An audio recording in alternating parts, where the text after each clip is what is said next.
Hello students, today we are going to start with the new chapter Force and Laws of Motion. ठीक है? So let's see what is force. Force क्या होता है? एक push या pull on an object, उसको force कहते हैं.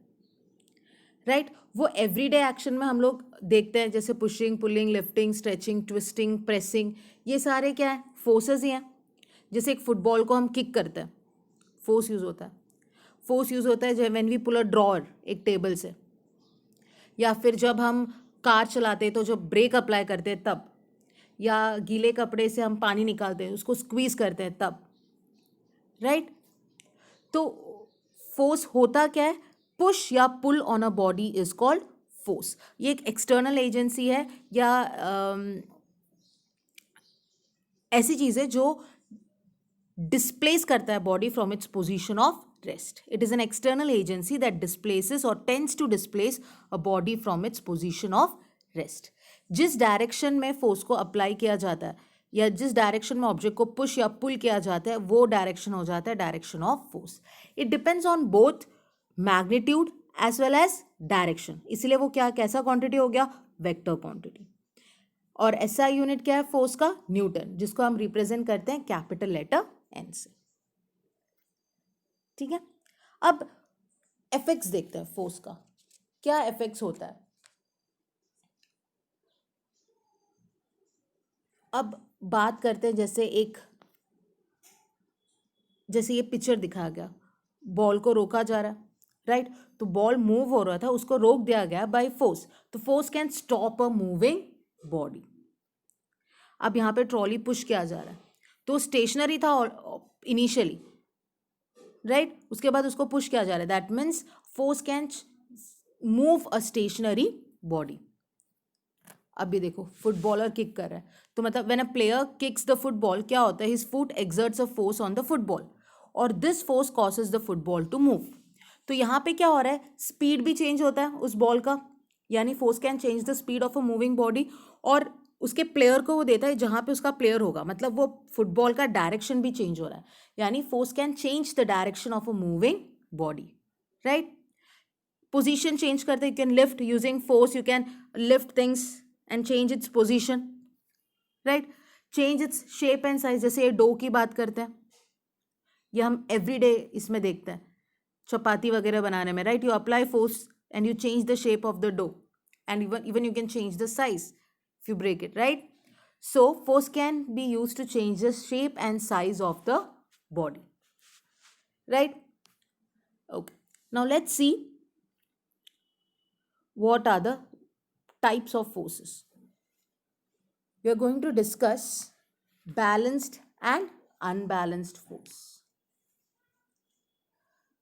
ये होता क्या है balanced force and unbalanced force? आपको यहाँ पे दो इमेज दिख रहा होगा. राइट सो ये जो ऊपर वाला इमेज है जहाँ पे दो टीम है ए एंड बी. ठीक है, एक टीम फोर्स किस तरफ अप्लाई कर रहा है? इस तरफ. और दूसरा टीम ऑपोजिट डायरेक्शन में फोर्स अप्लाई हो रहा है एंड दोनों ही इक्वल फोर्स अप्लाई कर रहे हैं, 300 न्यूटन 300 न्यूटन. सो इग्नोरिंग ऑल अदर फोर्सेस. ठीक है, यहाँ पे टोटल फोर्स कितना होगा ऑपोजिट डायरेक्शन में? तो ये हो जाएगा 300 प्लस 300 और ये ऑपोजिट डायरेक्शन में इसलिए माइनस 300. तो टोटल फोर्स कितना हो गया यहाँ पे? 0 न्यूटन. तो वो हो जाएगा बैलेंस्ड फोर्स. बैलेंस्ड फोर्स क्या होता है? The resultant of all the forces acting on a body is 0. या net force acting on a body अगर 0 है तो वो हो जाता है बैलेंस्ड फोर्स. है ना? मतलब ये जो फर्स्ट इमेज है उसमें क्या हो रहा है टग ऑफ वॉर में? When the forces exerted by the two teams on the rope are balanced, यानी इक्वल और अपोजिट है, तो रोप क्या होगा? मूव ही नहीं करेगा कोई भी डायरेक्शन में. तो ये हो जाता है बैलेंस्ड फोर्स. ठीक है, तो वो बैलेंस्ड फोर्स जो है वो मोशन तो प्रोड्यूस नहीं करता है कोई भी स्टेशनरी बॉडी का, या स्टॉप नहीं करता कोई मूविंग बॉडी को, but they can however change the shape of the body. जैसे बात करते हैं changing the shape of a body in the sense squeezing एक रबर बॉल या बलून, तो क्या होता है, when we press a rubber ball और a balloon between our two hands, तो क्या होता है, शेप जो है बलून का चेंज होता है, फ्रॉम स्फेरिकल टू एक अलग तरीके का एक शेप देता है वो, राइट। तो उसमें क्या हो रहा है, equal and opposite force act कर रहा है हमारे हाथों से। सो दो the balloon does not move, its shape changes. तो ऐसे फोर्सेस को हम क्या बोलते हैं, बैलेंस फोर्स, जिसका टोटल फोर्स, नेट फोर्स जो होता है वो 0 होता है। ठीक है, अब बात करते हैं अनबैलेंस्ड फोर्स का। तो सीधे ऑपोजिट होगा अनबैलेंस्ड फोर्स। मतलब if the resultant of all the force acting on a body is not 0, तो उसको हम कहते हैं अनबैलेंस्ड फोर्स। यानी they produce a change in its state of rest या यूनिफॉर्म मोशन। मतलब अनबैलेंस फोर्स क्या कर सकता है, it can move a stationary body या they can stop a moving body. अब जैसे यहाँ पे टग ऑफ वॉर के एग्जांपल देखो, जो एक टीम है वो 400 न्यूटन इस तरफ लगा रहा है, दूसरा टीम 300 न्यूटन इस तरफ लगा रहा है, तो यहाँ पे टोटल फोर्स क्या होगा, अगर इस तरफ वाले को हम प्लस लेते हैं तो ये हो जाता है 400 और 300 ऑपोजिट डायरेक्शन में, तो -300 न्यूटन, तो कितना हो जाएगा 100 Newton. So this becomes the example of unbalanced force. ठीक है,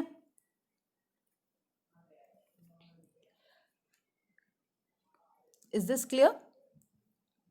To move a stationary object, we have to push it with a force greater than the opposing force of friction. ये बात भी हो सकती है, लेकिन याद रखना है कि when we are talking about unbalanced force, the resultant force acting on a body is not 0. समझ गए? अब जैसे अगर हम साइकिलिंग की बात करते हैं, अगर if there were no unbalanced force of friction and air resistance, then a moving bicycle would go on moving forever without stopping, right? So agar if resultant force is 0, then it is balanced. If not equal to 0, then it is unbalanced. अब देखते हैं Newton's law of motion. 3 laws हैं, first law, second law, third law. आज हम देखेंगे first law, Newton's first law of motion. क्या है Newton's first law of motion? वैसे न्यूटन्स लॉ ऑफ मोशन एक प्रिसाइज डेफिनेशन देता है फोर्स का और रिलेशनशिप एस्टैब्लिश करता है फोर्स और स्टेट ऑफ मोशन के बीच में। Newton's first law of motion होता क्या है, अ body at rest will remain at rest. ठीक है, जो रेस्ट में वो रेस्ट में रहना चाहता है, जो मोशन में है it will continue to be in motion in a straight line with a uniform speed. जो मोशन में है वो मोशन में ही रहना चाहता है स्ट्रेट लाइन में यूनिफॉर्म स्पीड के साथ। ये कब तक होगा, unless it is compelled by an external force to change its state of rest or of uniform motion। जब तक बाहर से कोई दबाव नहीं आता तब तक वो अपना चेंज जो है state of change in its state of rest या यूनिफॉर्म मोशन, जो वो चेंज नहीं होगा। जैसे अगर वो मोशन में है वो मोशन में रहेगा, अगर वो रेस्ट में है तो वो रेस्ट में ही रहेगा। ठीक है, सो क्या बोल सकते हैं, an object at rest stage at rest, an object in motion stage in motion with the same speed. ठीक है, स्ट्रेट लाइन में। वो कब तक होगा, सेम डायरेक्शन में। कब तक होगा, जब तक कोई अनबैलेंस्ड फोर्स एक्ट नहीं करता, या जब तक unless it is compelled by an external force to change its state of rest और ऑफ यूनिफॉर्म मोशन। जैसे एग्जाम्पल्स, एक बुक, ठीक है, अगर एक बुक हम टेबल पे रखते हैं तो it is at rest, so the book will not move by its own, है ना। So it can not change its position of rest by itself, आपको जाके हिलाना पड़ेगा आपके हाथ से, right. So you have to apply an external force, right. It can change its state of rest only when force is applied by your hands, right, when we lift the book from the table for example, है ना, तब अपना position change कर रहा है, right. तो ये एक एग्जाम्पल हुआ।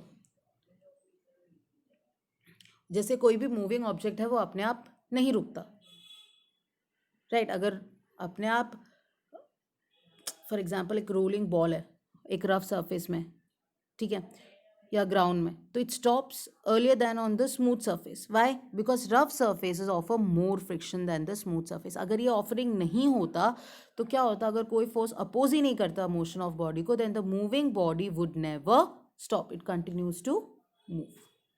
तो ये जो प्रॉपर्टी है जिस इसको इस Newton's first law of motion को हम लॉ ऑफ इनर्शिया भी कहते हैं। तो ये इनर्शिया होता क्या है?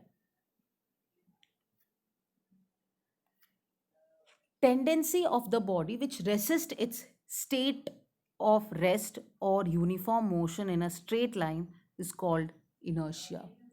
Tendency of a body to remain at rest or moving to continue move in a straight line. जो टेंडेंसी है ऑब्जेक्ट का जो अपने स्टेट ऑफ मोशन या रेस्ट पोजीशन को चेंज नहीं करता, उस प्रॉपर्टी या टेंडेंसी जो है उसको हम क्या कहते हैं? इनर्शिया कहते हैं। न्यूटन्स फर्स्ट लॉ का स्टार्टिंग लाइन भी वही है, right? A body at rest will remain at rest, a body in motion will continue to move in motion.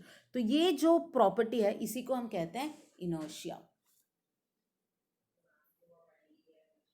ठीक है, तो फर्स्ट लॉ जो है न्यूटन का वो रिकॉग्नाइज किया जाता है उससे कि एवरीबडी हैज सम इनर्शिया। ये एक प्रॉपर्टी है जो रेसिस्ट करता है चेंज, राइट? सो जितना ज़्यादा इनर्शिया होता है उतना ज़्यादा फोर्स रिक्वायर्ड होता है to bring change in its state of rest या मोशन। ठीक है, सो मास क्या है? Measure of inertia. मतलब जितना ज़्यादा मास होगा उतना ज़्यादा इनर्शिया होगा। जैसे एक स्टोन और फुटबॉल की बात करते हैं तो stone has greater inertia than football. क्यों? क्योंकि when we kick a football, right, it will move long way. यानी स्टोन क्या करता है? रेसिस्ट करता है change in its state better than a football, क्योंकि स्टोन इज हैवियर, स्टोन का मास ज़्यादा होगा फुटबॉल से, right? So stone has more inertia than a football. ठीक है, एक रियल कार जो होता है और एक स्मॉल कार, टॉय कार होता है, उसको अगर आप कंपेयर करते हो, टॉय कार आप इजीली मूव कर सकते हो क्योंकि उसका मास कम है, उसका इनर्शिया कम है। लेकिन एक रियल कार की जब बात करते हो तो उसका मास क्या होता है? लार्ज मास होता है। So it has large inertia, इसलिए उसको उसको मूव करने में हम डिफिकल्टी फेस करते हैं। ठीक है, तो Newton's first law of motion जो है इसको कभी कभी हम गैलीलियोज लॉ ऑफ इनर्शिया भी बोलते हैं। ठीक है, जैसे अभी यहाँ पे एक इमेज दिखाया, एक कप है, उसके ऊपर हमने एक कार्ड रखा है। ठीक है, और कार्ड के ऊपर हमने क्या रखा है? एक क्लिप रखा है। तो अगर हमने फ्लिक किया ये कार्ड को हार्ड विद आवर फिंगर्स, ठीक है, क्या होगा? On flicking the card moves away, card तो गिर जाएगा लेकिन coin will drop into the glass. ऐसा क्यों होता है? सी, पहले इनिशियल में क्या होता है? ये दोनों ही, ये क्लिप और ग्लास कार्ड सभी क्या है? रेस्ट पोजीशन पे, स्टेट ऑफ रेस्ट में। जैसे हम हिट करते हैं कार्ड को विद आवर फिंगर्स, एक फोर्स एक्ट करता है कार्ड में and changes its state of rest to that of motion. क्योंकि कार्ड जैसे आप फ्लिक करते हैं, ये जो कार्ड है ये तो मोशन में आ गया, right? So due to this the card moves away from the mouth of the tumbler. ठीक है, और जो फोर्स है ड्यूरिंग आप फ्लिक जब करते हैं तब जो फोर्स अप्लाई होता है वो कॉइन पे तो नहीं होता है ना, तो coin continues to be in the state of rest due to inertia. ये जो क्लिप है उसमें तो हम कोई फोर्स अप्लाई नहीं कर रहे हैं, राइट? कार अपना स्टेट ऑफ मोशन चेंज किया और रेस्ट से वो मोशन में हो गया। तो ये क्लिप क्या किया? जो रेस्ट में, वो रेस्ट में कंटिन्यू करना चाहेगा, right? So what will happen? It will directly fall to the glass and that's due to inertia. So when the card moves away, the coin, the clip जो है वो falls into the glass tumbler because it wants to be at rest. It tries to maintain its state of rest due to inertia. ठीक है, अब types of inertia है। कैसे कैसे type के इनर्शिया होता है? रेस्ट वाले, यानी जो बॉडी रेस्ट में है वो रेस्ट में ही रहना चाहते हैं। The tendency of the body to continue its state of rest even when some external unbalanced force is applied on it, उसको हम कहते हैं inertia of rest. जैसे एग्जाम्पल दिया है, we beat a carpet with a stick to remove dust particles. So when the carpet is beaten, it is suddenly set into motion. The dust particle tend to remain at rest due to inertia of rest and hence fall off. तो इसी तरह जब हम carpet को hit करते हैं तो क्या होता है? कारपेट मोशन में सेट हो जाता है, लेकिन जो डस्ट उस पर चिपका होता है वो क्या होता है? It tries to maintain its state of rest. ठीक है, उसी तरह inertia of motion. Inertia of motion क्या होता है? The tendency of body to continue its state of motion even when unbalanced force is applied. जो मोशन में, वो मोशन में ही रहना चाहता है। जैसे a man carelessly getting down a moving bus falls forward, the reason being that his feet comes to rest suddenly, whereas the upper part of the body retains the forward motion, right? क्योंकि due to inertia जो passenger है, ठीक है, the man tend to remain in the state of motion even though the bus has come to rest.